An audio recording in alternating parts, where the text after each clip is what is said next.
আমার নিজের লেখা একটি কবিতা। আমার সেই কবিতার নাম হচ্ছে বক্ষে ব্যথা। বিভিন্ন কষ্ট, মনে আক্ষেপ বা হতাশা নিয়ে লেখা আমার সেই কবিতা। আমি আমার কবিতাটি পাঠ করছি। মনেরই মধ্যখানে হাজারো স্বপ্ন আঁকা, যদি ভাঙে প্রিয়জন তাহা অবুঝে একা।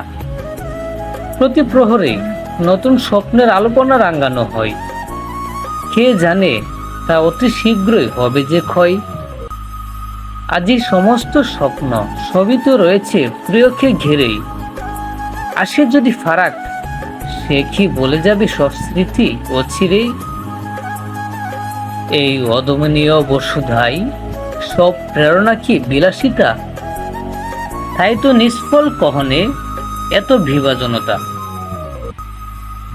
মনের মিলন যদি হয় মনেরই সাথে, তবতা কিসে বল বিবেকের গাঠে। মৃদু মনের মানব ভালোবাসায় বিরোধী অহরাত্র, ওরা যে অজ্ঞ কিবা করিবে কদর দিবারাত্র। যদি সমর নিবেদনে জয় হতো ভালোবাসা, বক্ষের সমস্ত ব্যথা ছুঁড়ে ফেলে গড়ে নিত নতুন বাসা। সকল ব্যথার নিঃশেষ রয়েছে খানিকক্ষণ পর, বক্ষের ব্যথা রয়ে যায় আমরণ, কিবা বাঁধিবে সুখের ঘর। লোচন জলেই যদি ফিরিত প্রিয়, তব দৃঢ়ভাবে বলিত সবাই, এক প্রহর কাদাই যে শ্রেয়। অদ্য বলিয়া যাচ্ছি হে দরদি, আর দিও না বক্ষে ব্যথা মিত্র অবধি।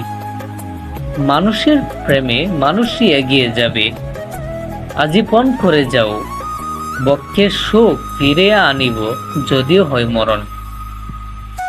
ধন্যবাদ সবাইকে।